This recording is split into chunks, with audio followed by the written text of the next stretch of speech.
We have some new releases from Riffs to talk about today. Today we are going to be going over the new Alysia Aura, beautiful packaging, and the Alysia Scarlet. So I have some thoughts on these. Let's get right into it. Let's start off with Alysia Aura. This is a very interesting fragrance. I do not know if it is inspired by anything, to be honest with you. I was not able to find that. If anybody knows in the comments, please feel free to share. But this is very, very interesting, very warm, very cozy, boozy, spicy, and zesty. When I first smelled it initially on skin, I was like, I don't know about this. I thought it smelled like a little bit off. There was a lot going on. The alcohol from the perfume was also a little bit intense in the opening. But as it started to dry down, it actually became quite beautiful. This has quite a unique blend of notes. Let me read them out to you guys. We've got cinnamon, zesty orange, spicy nutmeg. In the heart, you get vanilla cream, cognac, cocoa, and the base is bourbon vanilla, cedarwood, and patchouli. And I feel like you can kind of actually smell all of that. So I would consider this to be a very spicy, zesty, yes, creamy vanilla. Not creamy as in lactonic. I don't think it's milky, but creamy as in like the vanilla-y-ness of the fragrance with all of those spices. You can absolutely pick up all of that.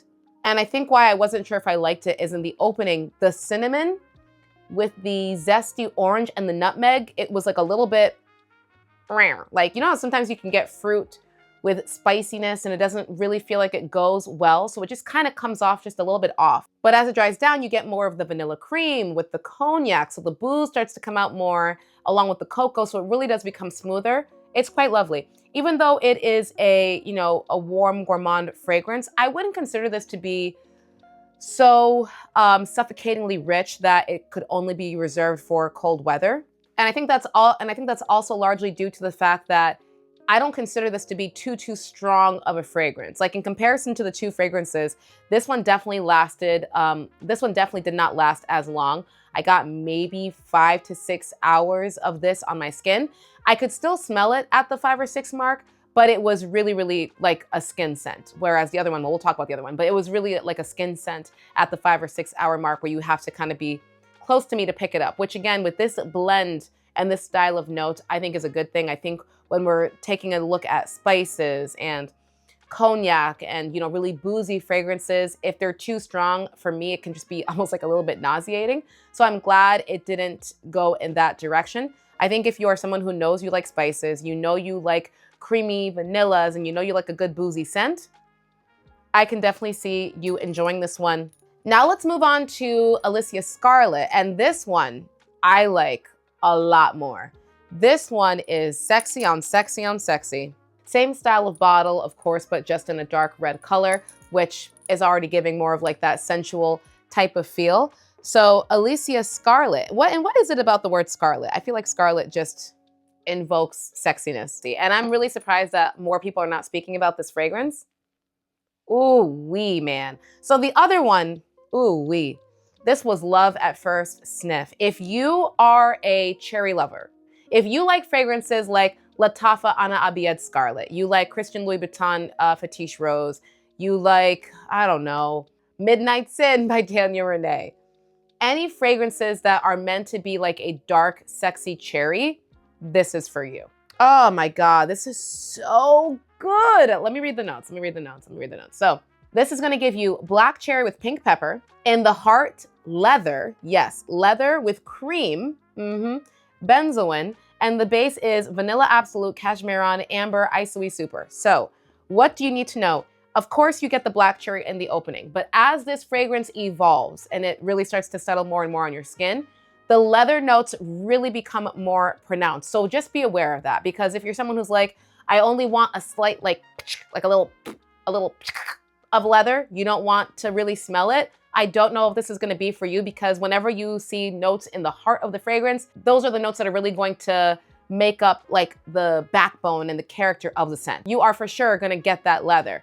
But what I love about the composition of this fragrance is that you get leather with cream, not a combo that I typically see. But the cream, it doesn't make it milky, it doesn't make it lactonic, but it does help to smooth out the leather and make it a way more enjoyable leather expression than I would typically run into.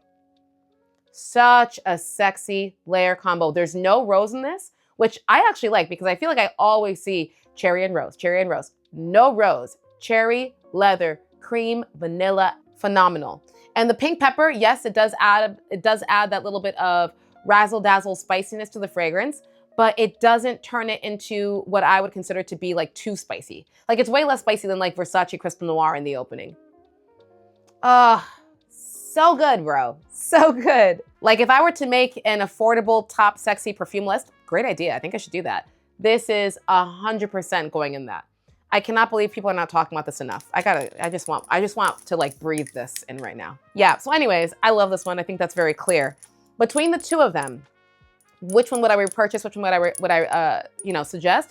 If you're someone who likes very, very boozy scents, you like spicy scents, you want a little bit of vanilla in there, then the Alysia Aura is going to be, I think I sprayed a bit too much, then the Alysia Aura is going to be a fine option for that. Would I need to go out and repurchase this? No, not for me. Not that it's bad. I think it's a nice scent, but it's not a scent profile that I am so obsessed with that I need to keep smelling it. I don't think it's a scent that I'm going to run to, but I think it's a nice scent for people who love boozy scents. I'm not someone who's like, I love boozy and spicy scents so much that it like consumes me. So it's not my preferred scent profile, but I still think it's a nice smell, if that makes sense. Scarlet, on the other hand, this is the one. This is the one. This is right up my alley. This is my type of DNA. I've been having a love affair with cherry scents. I think cherry is so sexy. And I love fragrances that add, feminine or sexy notes with something that is dark or masculine. I love that, polar opposites type of composition and fragrance.